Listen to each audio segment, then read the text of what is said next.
Rune King. Chapters 21 to 30. The bully couldn't believe Dongxi had survived the encounter with the monster, but let him know he was only going to find his ending in the palace now. Then he set the mercenaries onto Dongxi, hoping to finally put an end to him. The ground started to shake, and made everyone pause and look around to see what was going on. And just behind them, a massive horned leopard lizard had just demolished the statue with its huge poisonous claws. The mercenaries recognized the monster as a bigger threat than Dongxi, and sprang into action attacking the monster to protect the bully. The F-ranked monster tracked the incoming mercenaries and locked onto its targets, and with a swift swipe of its claw, it knocked the leader back and grabbed one of the other mercenaries, and with one swift bite, we were left with only two horrified mercenaries who were stunned at how quickly things had gone wrong. Infuriated, the mercenary leader pulled out a grenade, pulled the pin, and launched it at the monster, getting a direct hit near its head. When the bully saw this, he was really excited, thinking that the fight was over. The grenade, however, had only angered the monster even more than it was, and the mercenaries had run out of grenades, so it was time to run. The mercenaries turned and started to dash away at full speed, but the angered monster jumped right after them, and with its huge front feet and claws finished off the last two mercenaries in one hit. Dongxi shouted at the bully to use the distraction of the mercenaries' demise as a chance to get away from the monster, and they both raced towards a large rock to try to climb out of the monster's immediate reach. The bully, however, didn't have the strength to make it up the rock and started to slip down, but Dongxi came to his rescue and grabbed him before he slid down to the monster. The bully was terrified, but Dongxi just couldn't believe how incompetent the bully actually was. Dongxi had a surprise for the monster, and as it lunged up at them, he dropped 3 grenades right into its open mouth, and the explosion was massive and knocked the beast back. But out of the smoke and dust, the monster's huge claw extended, aiming right at them, but the monster just collapsed on the rock. They had finally defeated it. They weren't too sure if it was really done for, so they just waited for a few moments to see if it moved again or not. Dongxi, feeling brave, decided to retrieve the monster's rune stone, knowing that its loss would ensure the monster's defeat, and with that retrieval, his mission from earlier was completed, and he was to receive some amazing rewards. Dongxi stood triumphantly on the rock, knowing that his mission was complete. The chest was nearby, and great rewards were his to claim. His good nature and excitement had made him drop his guard, and the bully used this moment to ensure he won, and he pushed Dongxi off the rock, and as he fell, Dongxi realized how once again he had failed to consider how greedy and evil humans could be. Before he could hit the ground, Dongxi remembered an important gift that had been given to him, and he hit the button, and just as advertised, an inflatable armband saved his life. Not wasting any time, Dongxi chugged down his rune spirit potion, which activated instantly, bringing up his new stats and showing his rune spirit at 86%, and with 5 attribute points to distribute. Dongxi didn't think for very long about what he wanted to do, and all 5 went into his strength attribute. Straight after he had finished, a screen popped up with a selection of E-rank weapons he got to choose from, and for his reward, he picked a beautiful sniper rifle, which could use his abundance of rune energy and convert it into energy bullets. From up on the rock, the bully couldn't believe that not only had Dongxi survived the fall, but out of nowhere, he had also pulled a rune weapon, and he wasn't even a rune master, and that weapon was being pointed right at him. The pressure and stress were just too much for the bully, and he fainted, falling right off the top of the rock and landing badly, making it so that Dongxi didn't even have to fire a shot. Dongxi received no experience for defeating the bully, but did end up reaching his current maximum limits, and so he decided to go and find and retrieve his final prize, the chest, and his whole reason for being in the dungeon. Outside the dungeon, the Ash Gang were relaxed and having a party, while others worried for their friends and family. The bully's mother was concerned for her son, but the father reassured her that with the bodyguards their son had, he would be fine. The dungeon entrance began to buzz, drawing a crowd as it was the alert to let them know that someone was about to exit the dungeon. The members of the Ash Gang were excited to see who was coming out, but more importantly, they wanted to see if they had the chest. Everyone else was also anxiously waiting to see who was coming out. The parents wondered if it was their son. Tang Yin and Skinny Monkey worried it might not be Dongxi. And out of the dungeon, striding proudly with the chest in tow, strolled Dongxi, asking the Ash Gang leader if this was the chest he was looking for. To everyone's horror, the second Dongxi cleared the dungeon entrance, it slowly began to close behind him, which would lock everyone else inside. Not thinking about the consequence of the dungeon closing, Skinny Monkey congratulated Dongxi on a job well done, But before they could really start to celebrate, the bully's mother grabbed Dongxi demanding to know where her son was, and Dongxi denied having even seen her son in the dungeon, but she was enraged and believed that Dongxi killed her son. The father pulled his weapon, knowing that with Dongxi having the chest and the skills of their son's bodyguards, that the two would have had to have crossed paths. The mother was devastated, and the father, feeling her grief as well as his own, threatened to end Dongxi then and there. But before things could get too out of hand, the Ash Gang leader stepped in and put an end to the fight before it could even really start. With Dongxi having completed the mission, and the Ash Gang promising safe passage, as well as security at the dungeon site. The Ash Gang's words meant everything to him, so he wouldn't allow any harm to come to Dongxi till the mission was complete, or at the dungeon site. The father knew he couldn't take the Ash Gang leader, and that he had to back down, and so he led his wife to their ship. But as they walked through the entrance, he warned Dongxi that things were not settled between them, and that Dongxi would pay for the loss of their son. The Ash Gang leader threw a bottle at Dongxi, who caught the plain bottle wondering what it was, only to find out that the bottle being so casually tossed about was his reward for retrieving the chest, meaning it contained the awakening medicine. Being impressed with Dongxi, the Ash Gang leader committed his name to memory, and flying off offered Dongxi a spot in the Ash Gang if he ever got tired of the city. Dongxi wondered why the gang leader might think he would want to leave the city, whilst Tang Yin asked Dongxi what happened to the armband. Dongxi let Tang Yin know that the armband had saved his life, and she excitedly wanted to know all about his adventures in the dungeon. After looking around, they realized that this might not be the best place to catch up, now that the Ash Gang was leaving the area, and Dongxi was holding the prize. The three of them quickly jumped back in their ship and started heading back towards their base camp. Skinny Monkey and Tang Yin convinced Dongxi it would be best to take the awakening medicine straight away, as it was supposed to take a while for it to take effect. Dongxi was a little concerned as it could all go wrong, but Tang Yin let him know everything would be fine, and that she would cover for him while he dealt with the awakening medicine. With Dongxi convinced and nothing holding him back, he downed the awakening medicine in one massive gulp and dropped the empty bottle to the ground because something was wrong and the medicine had started to take effect straight away. Tang Yin shouted out for Dongxi, but he was unable to respond as his body was being affected by the awakening medicine. Skinny Monkey warned Tang Yin to leave Dongxi alone, as the pain caused by the medicine had to be endured for Dongxi to become a rune master. The pain Dongxi had to endure felt like ice so cold it was burning like a cold fire in his veins, and his body felt like it had been covered in boiling oil. But to become a rune master, he would endure it all, and so much more. Explosions rocked the ship from all sides. They were under attack at the worst possible time. The explosions pushed Tang Yin around, and she protectively covered Dongxi as he was unable to protect himself in his current situation. Coming up behind them, we saw the bully's parents' ship firing on them from an ambush they had set.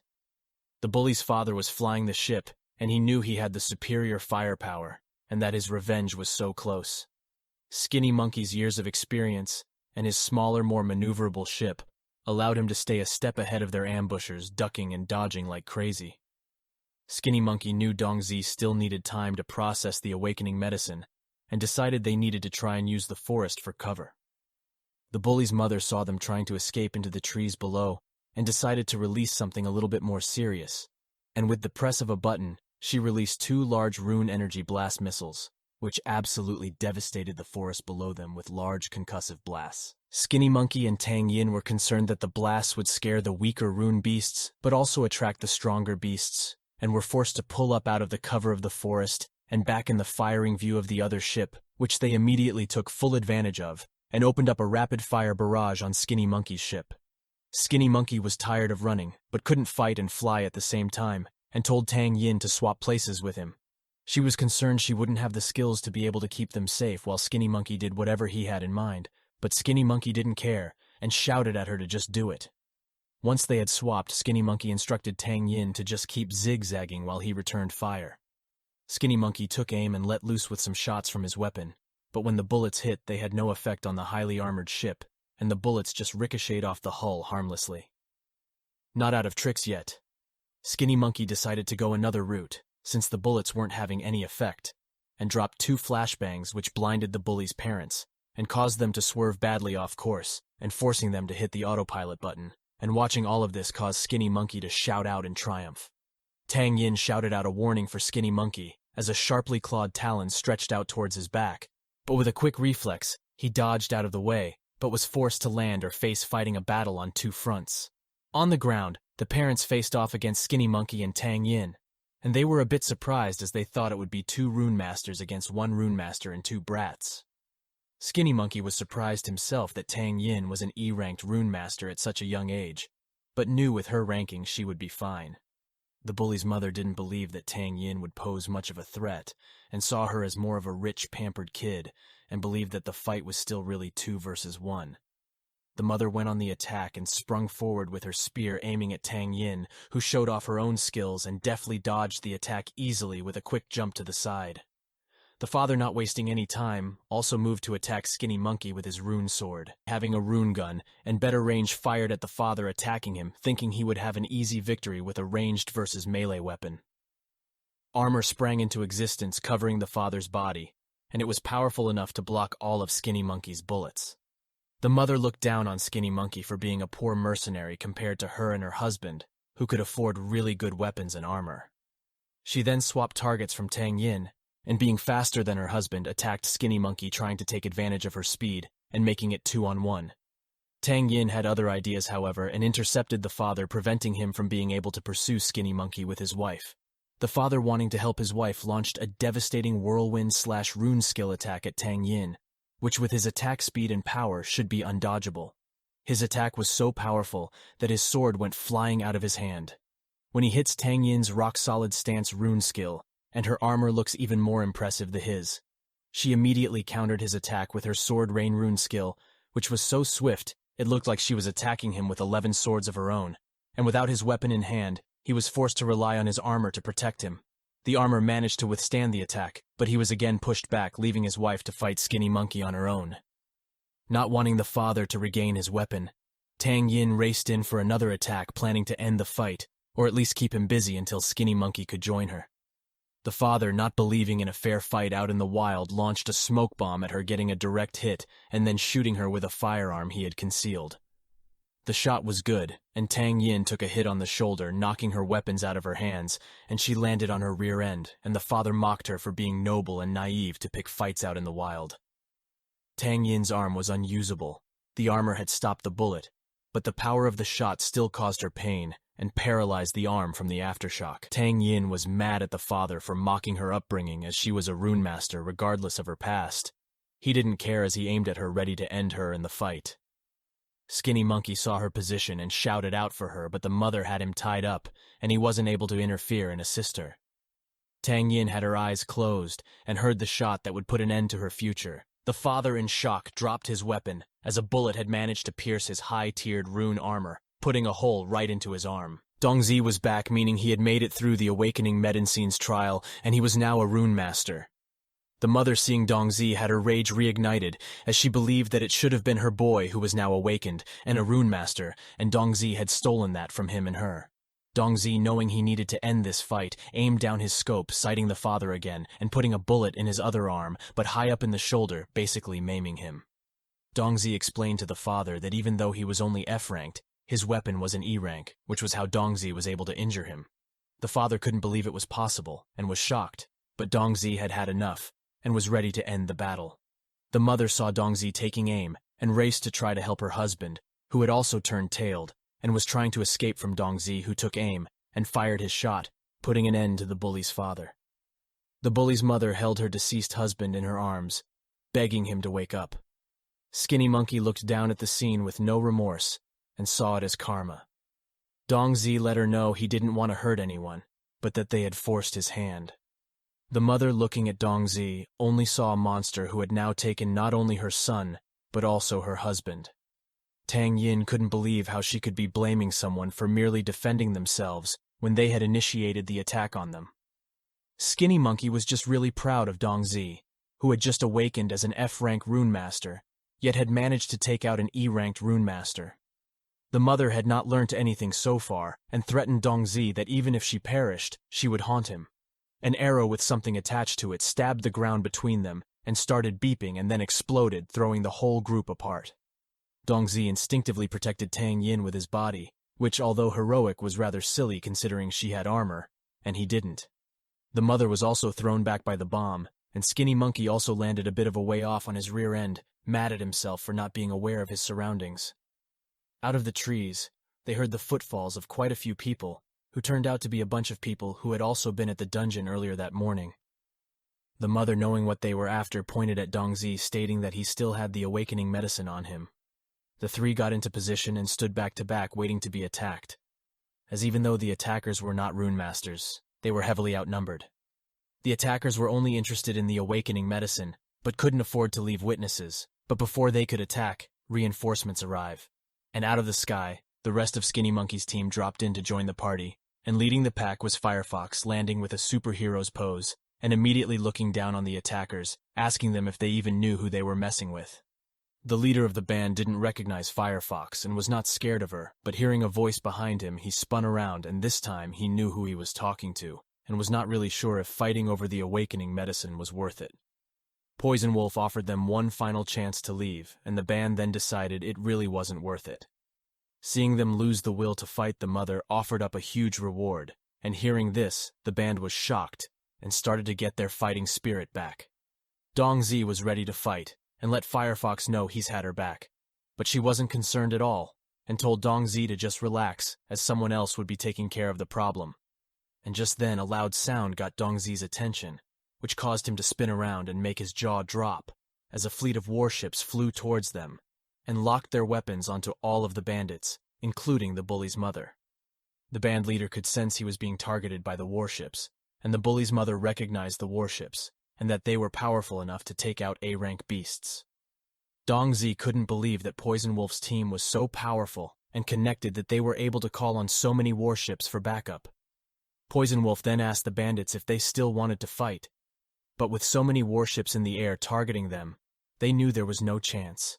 And to push matters further, Poison Wolf decided to give them to the count of 5 to get out of his sight, and hearing this, the bandits just started to scatter.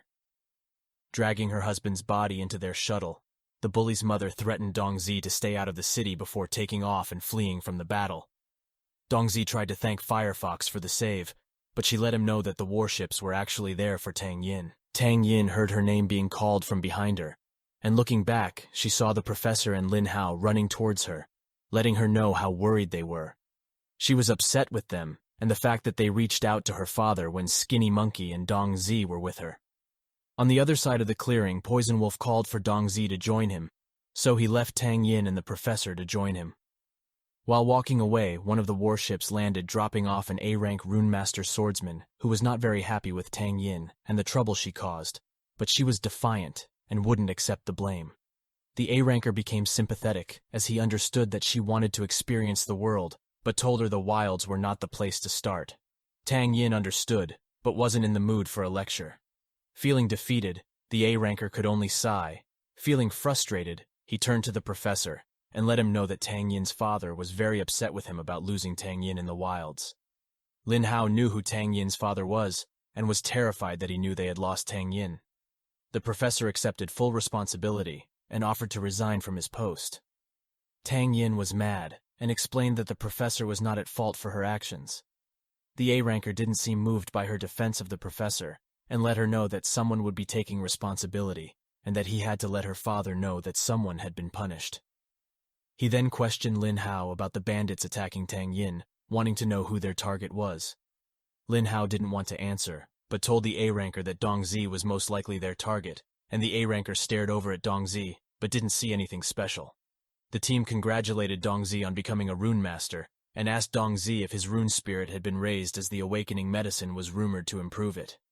So he pulled up his stats, and we could see that he had surpassed the 100% rune spirit, which he didn't know was possible. A second screen also popped up with 2 system notifications about him exceeding the 100% rune spirit. Dongxi's imagination ignited with possibilities of how powerful he would be if he could get his rune spirit to 200%, and he knew with his ability to surpass the 100% rune spirit he could reach higher than anyone else who had come before him. Firefox saw Dongxi staring into space with a stupid look and wondered if the awakening medicine might have had some bad side effects, but her touch snapped him out of his thoughts of grandeur and brought him back to Earth.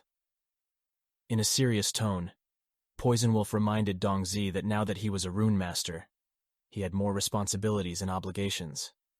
Dongxi replied, knowing that the true need for rune masters was that they were humanity's defense against the rune monsters. Dongxi heard the A-ranker commenting that smart and strong were different things. Turning to face the newcomer, Dongxi started to question who he was, not knowing his strength. The A-ranker then introduced himself as Zhang Feng, a member of the Beijing Rune Masters Guild and a consultant to the Tang family. Poison Wolf then realized that if an A-ranker came to Yang Yin's protection, her standing must be higher than he originally thought, and then he clicked that she must be part of one of the 7 great families. Dongxi was wondering what Zhang Feng wanted with him, and all Zhang Feng wanted to know was what the relationship was between Tang Yin and himself. Dongxi replied that they were friends, which seemed to be the wrong answer, as how could someone as lowly born as Dongxi possibly think he was worthy of being friends with Tang Yin? Poison Wolf could not stand idly by while someone mistreated someone on his team, but before he could take more than a few steps, Tang Yin stepped in and demanded that Jiang let Dongxi go. Jiang let Dongxi go, but also let him know that even though he was now a rune master, it was not enough to bridge the gap between Tang Yin and himself, and that they were actually still strangers and not friends. And before Tang Yin could reprimand him again, he reminded her of why she was in danger and who had indirectly put her there, and that if her father heard the full story, the consequences Dongxi would face. And she realized that all the bluster was for show, and was to actually protect Dongxi from her father, and seeing she understood, he suggested they be on their way. On her way to the ship, Tang Yin thanked Dongxi for the lessons he had taught her over the past few days. Dongxi also came to the realization that even though he was a rune master now, the world was no less complicated than before, and that sometimes you weren't even strong enough to just be someone's friend, and with that thought, he vowed to become strong enough that no one would be able to look down on him again. Firefox tapped Dongxi on his shoulder to pull him out of his daze as the ship had already taken off and left. But with his staring, she teased him and asked about his feeling for Tang Yin and how deep they were. And Skinny Monkey jumped on the wagon saying how he could also see the deep love in Dongxi's eyes, and Dongxi tried telling them it wasn't like that. Up on the warships flying back towards the city, Tang Yin looked out the window wishing she would see Dongxi again in the future. On the ground, Poison Wolf and the professor were discussing the continuation of the research trip, and Poison Wolf told the professor that he didn't need to worry about the price going up, even though the team protecting them had grown by 1 member. Poison Wolf then held out his hand and welcomed Dongxi to the team officially, and Dongxi excitedly accepted and officially introduced himself as an F-ranked Rune Master sniper. Over the rest of the trip, Dongxi spent the time honing his skills by defeating runestone beasts with his rifle, but he also honed his melee skills, and during the times he wasn't hunting rune beasts, was time spent learning knowledge from the professor.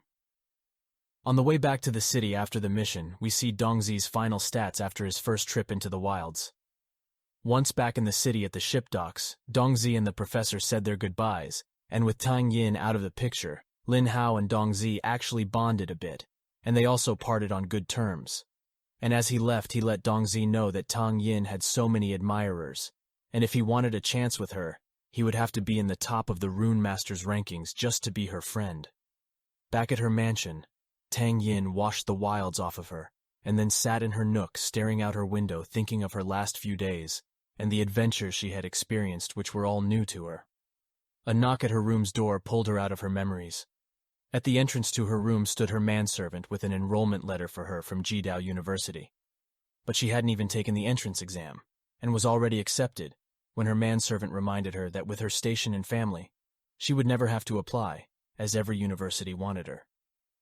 We then learn a little bit about the 7 great families and the power and technology they have and use to stay on top with the best advanced skills available. Tang Yin was upset that her entire future was being planned out for her without her having any say in the matter.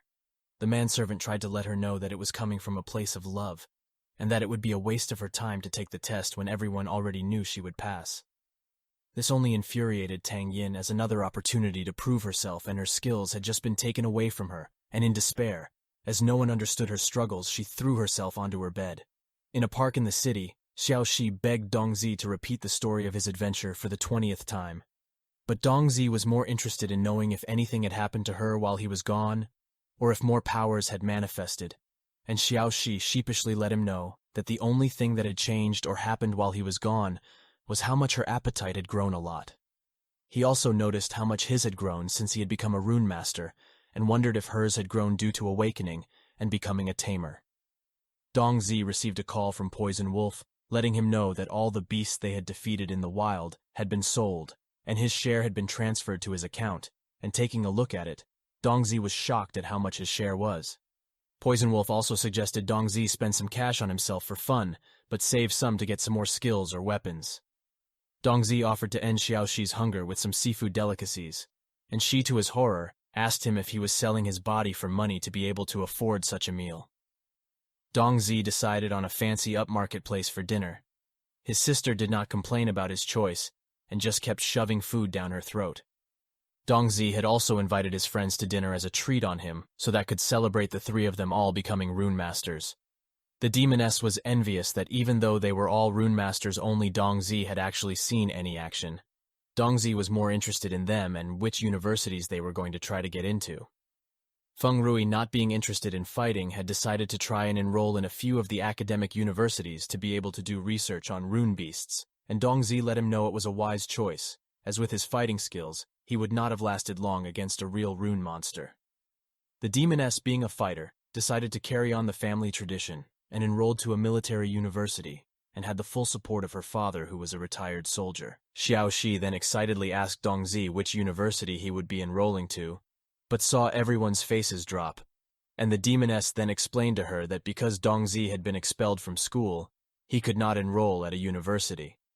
She just looked at her brother with a tearful expression, not believing he wouldn't have the opportunity the others had.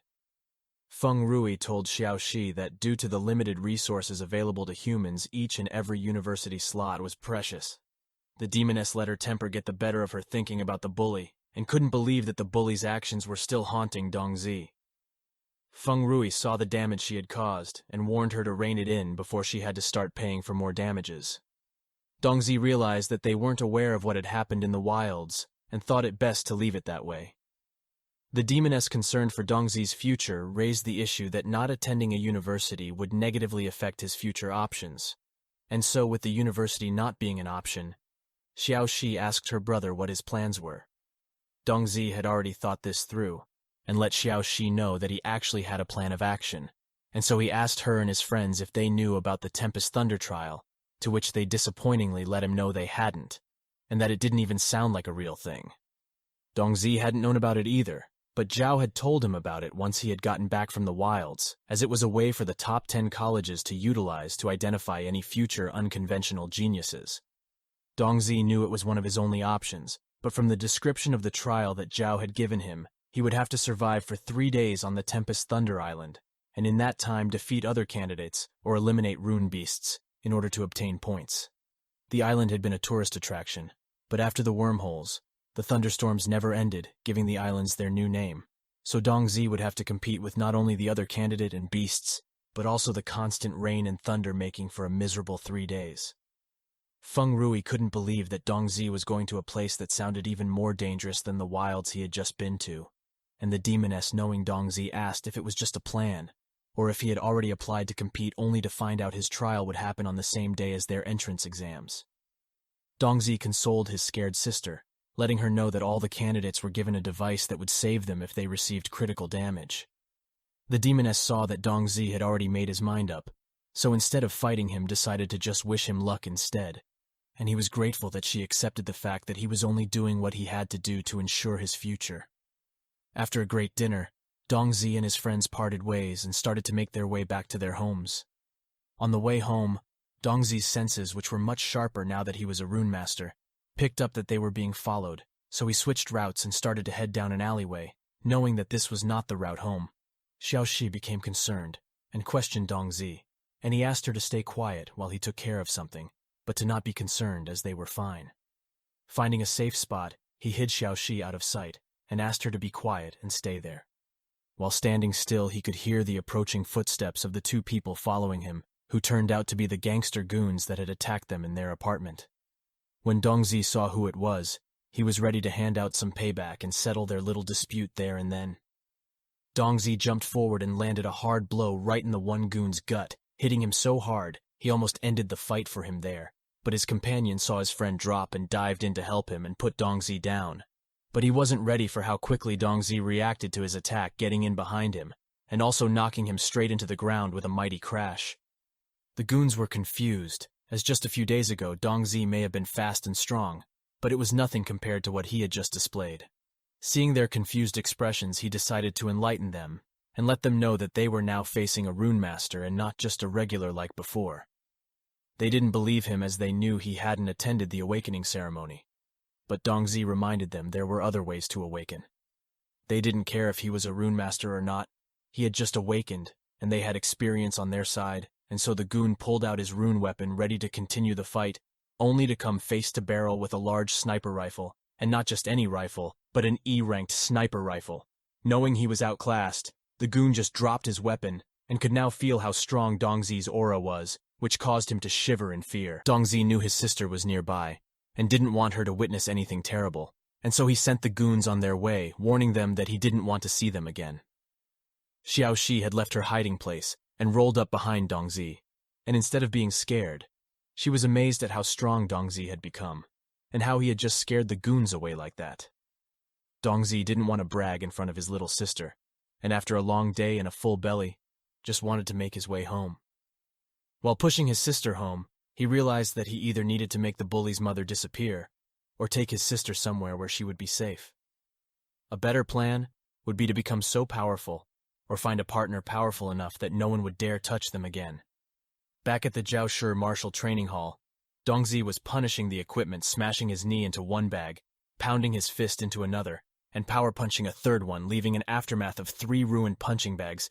Dongxi received a new mission with 3 requirements, all leaning towards his physical training. The other fighters didn't know what Dongxi had been through, or even that he had become a rune master, and were shocked by his prowess when one of the guys remembered seeing Dongxi's strength result, which was already impressive before this last showing.